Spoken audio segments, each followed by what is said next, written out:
I wanted to do a different type of content than I usually do. Kind of a PSA, because I see the same stuff happening over and over and over again, particularly on Instagram. Some of these scams I see are pretty clever, might be hard to catch if you're not a naturally skeptical person. But let's go through some of these common ones, try to put an end to it, kind of see what to look for.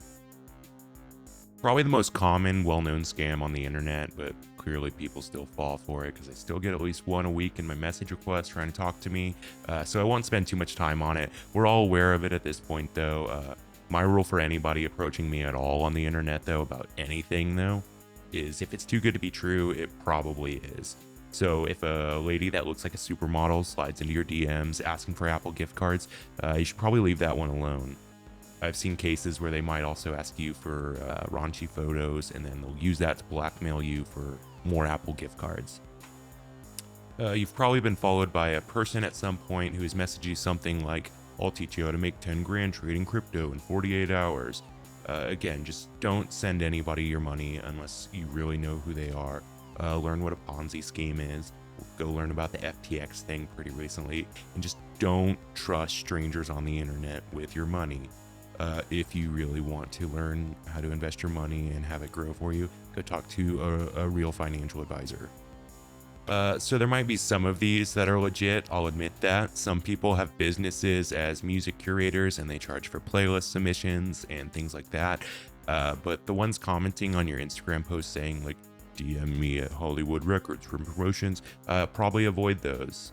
Scam might be the wrong word for these guys necessarily because you probably are getting something.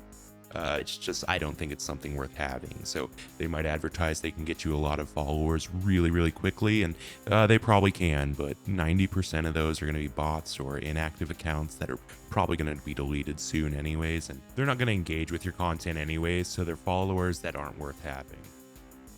This one was a new one to me a couple weeks ago. I had a guy with a lot more followers than me message me and say something like, "Hey, I need some help coming up with some beats to send to a major label for a major artist record." And I was immediately skeptical. That's throwing off red flags to me immediately. But I am a curious person and I want to know how these scams work. So I kind of asked him a few questions and kind of led him on a little bit. But it was really triggering my too good to be true meter. Eventually I got him to tell me, send me 3 tracks and $100 and he'll send my tracks to the label. I actually remember seeing somebody I follow get scammed by the same one, and I remember feeling so bad for him because they just prey on that delusion and hope that this is your big break. And in the heat of the moment, I could definitely see somebody who really works really hard on this, paying that $100, sending those tracks, and getting scammed by it. But your return on that every time, though, is going to be probably nothing. He probably doesn't know anybody at the label, and you're out $100.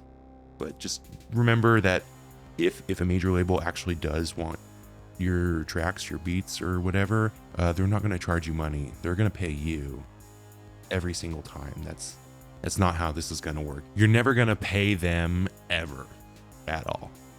They will come to you if they want your work. They will pay you if they want your work. And if anybody ever asks you to do anything different than that, red flags. Another one we've probably all got is somebody claiming to be from The Source or Alternative Press or Rolling Stone or some random radio station saying they want to do a feature on you. They'll message you saying, "I love your music, how long you've been making music for, etc., etc." And then eventually at some point they'll say, "Cool, give us $100 and we'll write this article about you and put it in our magazine." But they don't actually work there. They're just taking your $100 every time. At the end of the day, there's few people I respect less in this world than people who make money by scamming people, especially when it's people preying on the hopes and delusions of small-time artists and musicians. Sometimes avoiding scams just takes a little bit of honesty with ourselves. If we have 60 followers, if we have 400 followers, major labels aren't looking for us. Magazines aren't looking for us. Radio shows aren't looking for us. If it's too good to be true, it probably is. But it takes a little bit of honesty with ourselves. It sounds pessimistic, but I know nobody wants to interview me.